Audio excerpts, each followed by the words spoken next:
intro in front of anyone, so this is funny. What's up, guys? This is Mark with Mark's Kitchen here with another episode. Today, what we're gonna be making is one of the most complex dishes that you will ever make in your entire life. So let me tell you a little story of why we're cooking this dish. I lost my fantasy football league. It was a horrible year. And my punishment for losing the league was my buddies in the league Googled, what is the hardest thing to cook?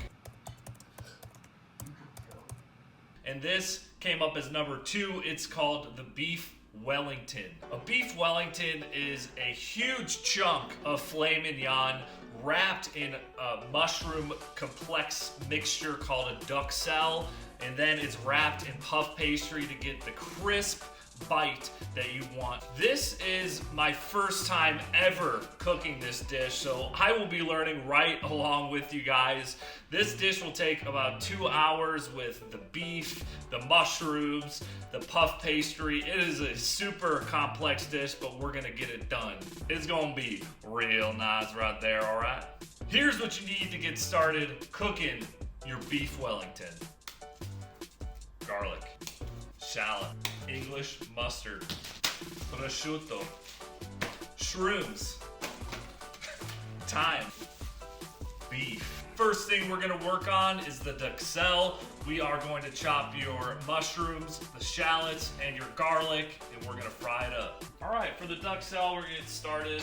Put your pan on medium heat, little oil in your pan. We're gonna put some garlic right in, pan, 2 cloves, and your shallot. We're gonna let those harmonize together, get the oil fragrant, then the mushrooms will go in. All right, now it's time for the mushrooms. We're gonna pour those right in the pan. We're just gonna cook all the water out of these things so we have no moisture in this dish whatsoever. Create a nice base layer. You'll see the water will start cooking out. You wanna leave these on here for about 10 minutes. It's gonna be real nice right there. All right, so now that most of the moisture is cooked out of the mushrooms, we're gonna take it off the heat and transfer it to another vessel. So for Beef Wellington, we're gonna use one of the best cuts of meat. It's a beef tenderloin, and these little sections here, these make a filet mignon. We are going to generously salt the meat on all sides. Gosh, look at that marbling. And we're gonna pepper it. All right, so to sear this bad boy, we're gonna put some oil in a ripping hot cast iron. Get that nice and toasty. All right, moment of truth. Sear it on both sides is gonna develop so many flavors. That's the sound you wanna hear right there. You only wanna sear it about 30 seconds per side. We're not trying to cook the steak right now. We're just trying to develop the flavors here. We're all about developing flavors here. Now what we're gonna do, take about a tablespoon of English mustard. It's gotta be English mustard. No Dijon, no Grey Poupon, English mustard. And just coat this bad boy while it's still hot.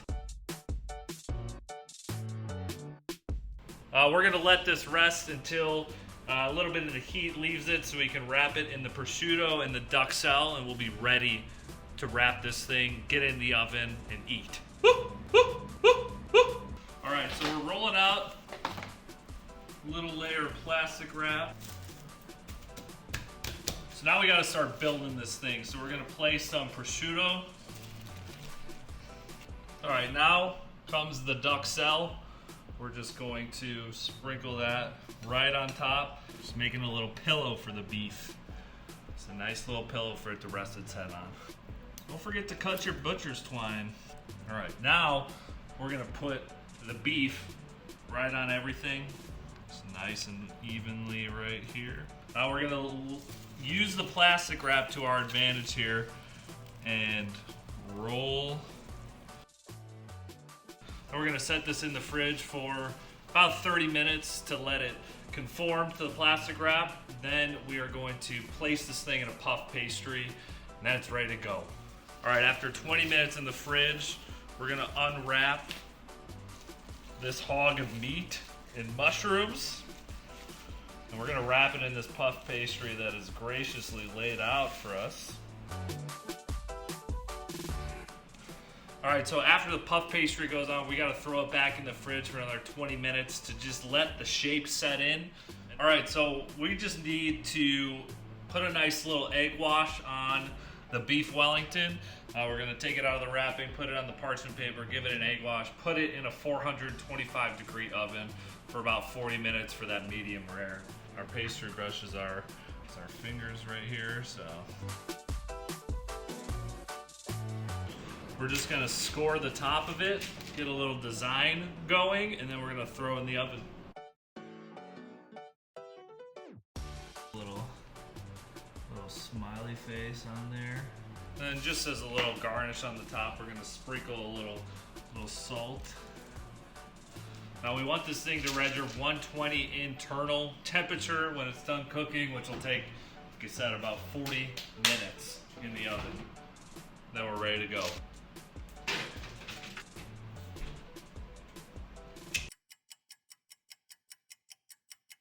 All right, this bad boy is done. Oh man, look at this. Woo! The score marks turned out nicely. Look at that crust on the top. All right, we got a 125 internal on this thing. We're gonna be just fine. This is no easy feat, but we're gonna do that successfully. Woo! Just listen to that crust. It's just beautiful. All right, let's slice this bad boy open, finally at the bottom. Oh yeah, look at that inside. It's a nice medium rare Beef Wellington, just oozing juicy goodness. Woo! We're excited for this one. Let's take a bite into this bad boy. You know what they say, there's no easy way to eat Beef Wellington, you know? So we're gonna get the crisp, the mushrooms. First bite. Whoa. That is really, really amazing. I've never had a piece of steak with mushrooms surrounding it and the crisp and crunch and butteriness of a puff pastry. This is amazing. Don't mind if I do. If you like steak, if you like mushrooms, if you just like something savory, this is a perfect dish to cook for Christmas, to cook for any holiday, or just to cook on any average Saturday like I'm doing today. This dish was one of my favorite dishes to make on Mark's Kitchen. The complexities, the flavors, all in this dish were so fun to make and tasted amazing. The mushrooms, the puff pastry, you just gotta make it yourself to try it. Thanks for tuning in to Mark's Kitchen, and you already know what they say. If you can do it in Mark's Kitchen, you can do it in your kitchen. Peace.